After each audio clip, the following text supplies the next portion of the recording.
Hey there, tonight I was over, well, my sister was over, and we watched the movie Night of the Demons. So there's a random movie review, something I don't do enough of lately. And this movie stars Kathy Pogwell as Judy, and I'm not sure who played her boyfriend, but her boyfriend's name is Jay. And basically they're Judy and Jay are going to a party that's being held by kind of like the school outcast Angela. She's kind of the goth chick, kind of the different girl, goes on her own type of thing. And Angela is holding a party at Hull House. Now, Hull House is supposedly this old haunted house. It's kind of like a mortuary type thing. And it's got this like thing around it. And they say that it's haunted, but like, and I guess in a lot of cases, there's a natural running stream that surrounds the house. And because of that, evil can't get out. It has to do with the whole,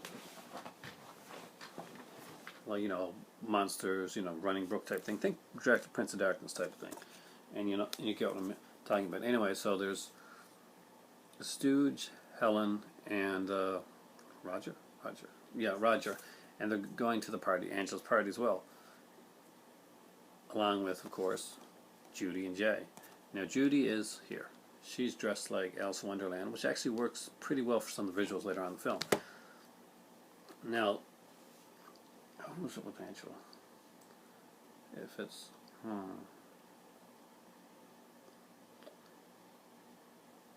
Suzanne. I have to look on the screen to see like the names out there because I can't remember the characters' names in the movie. Some of them I remember by the real names. Suzanne is played by Linnea Quigley, who of course is a famous 80s scream queen. She has a very famous scene in the film.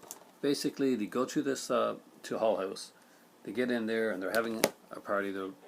It's kind of a, there's not a lot of them there. Pretty lame party when you really look at it. But they have one boom box, and it's the 80s. And the batteries die, so what to do? Have a seance. But they want to have a special type of seance. The seance is called what's it called? Kind of personal seance or something like that. Anyway, basically you need a mirror for it. So they find the mirror, and basically they all get, kind of sit down in front of the mirror. Angela, the lead, girl that's having the party, she looks in the mirror and she basically chants some stuff. And they're supposed to look in the mirror till the mirror turns black, and and then look into it and kind of see something. See what you're going to see. Is it going to be like a ghost or kind of a creature type thing? And anyway, it's mentioned early in the film that the ghost from this film in this house that would haunt this house would not be ghosts of occupants that were in it before. They were people that never got the chance to live. In other words, they would be demons. So if anybody gets possessed by any ghost in this one, it's not the ghost of a person who was in the house before. It was a ghost of a person that never actually had the chance to live, which is kind of a cool concept. Anyway, of course, the seance happens, and one of the girls looks into the mirror, and she sees something. She sees kind of like an elongated, kind of demonish skeletal face. And then she sees, I think, what is it? I don't know if it's her face or it kind of looks kind of like her face. But anyway, Helen and Roger's the kind of the nice preacher's son, they want to leave. So Suzanne, who, by the way, has gotten possessed by now, and nobody notices this, by the way, tells them that they can leave, which kind of gets you suspicious there, because the possessed girl is told to possible victims that they can leave. So you kind of think they're probably going to die off really early as soon as you get out of that house. So they get outside the house and they realize that the gate doesn't exist. There's just walls all around the house, and it's not exactly the easiest place to get out of. Now, Suzanne has the infamous scene with the lipstick, and characters start to get possessed and taken over, and either they die and get possessed or they just get possessed. Either way, most of the characters are goners. To the end of the film, we have 2 characters left, and basically it's a fight to the finish against the demons to get over that wall before and survive, because the demons can't go past the water, because evil can't go past pure water or running stream type brook type thing. And it's kind of a cool ride to see what happens, to see who lives. I gotta say, I was surprised with the two people that actually lived in the movie. I did think that there's going to be another guy that lives. It's been a long time since I'd seen this film, but it was a fun watch overall. Acting is kind of cheesy in some aspects. Makeup effects are fantastic. Steve Johnson does an incredible job. This is, of course, where Steve Johnson would meet his wife-to-be, Linnea Quigley. And are they still married? Let's find out. Did this marriage last?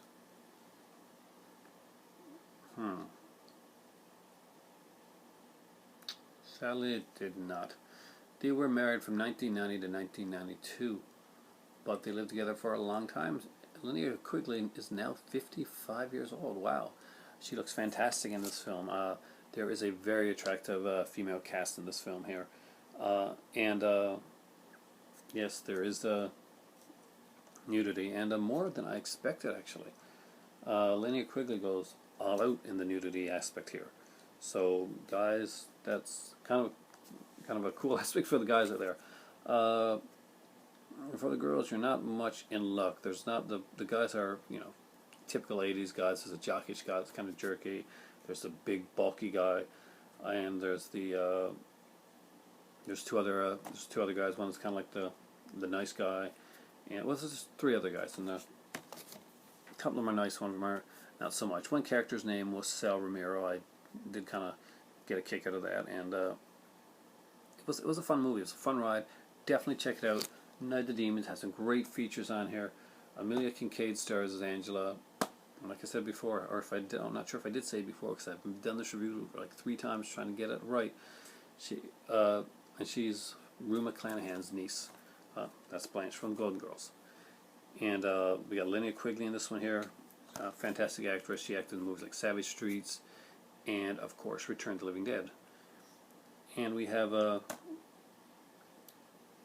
Kathy Podwell, who was famous for Dallas. William Gallo was in Crash, and oh, that's her name, Jill Chirishita, who is gorgeous, and she is from the movie Sleepaway Camp 3, Teenage Wasteland. Fortunately, she did not do enough movies. She is quite the hottie, and I would like to have seen more of her in the movie. Though you do see a lot of her in one aspect. Fantastic film. If you don't have Night of the Demons, I strongly, highly recommend picking up this one. It's a great one. It is a collector's edition, so I know that if he doesn't have it, Nathan, I'm sure you're going to get this one. Faligar, when you're looking at movies to get for Scream Factory, this should be one on the top of your list. Night of the Demons, fantastic film. Just finished watching it. Love the movie. I say pick it up, grab Witchboard while you're at it. And as for me, this makes me want to go out and get the other Kevin Tenney movie, Witchboard 2, which I know that Olive Films put out, and it's going to be on my list right now. I'm going to be collecting some more of his movies. That is some fantastic stuff. Very great 80s cheese. There was some decent music in here as well. The synthesizer stuff that was used for some of the creepy scenes was kind of meh, but the actual music was kind of like punk oriented, and I kind of like that. I'm an 80s kid, and punk was kind of the music that I was into back then. But thanks for watching, and for me right now, hope you enjoyed the review. I've done this like 4 times trying to get this right. It's been a while since I've done a video. Well, not a while, but no, comparatively for me, it's been a while since I've done a video. I've had family in, which has been fantastic, seeing my sister, and hopefully get to see her again tomorrow. But right now for me, it's time for tea.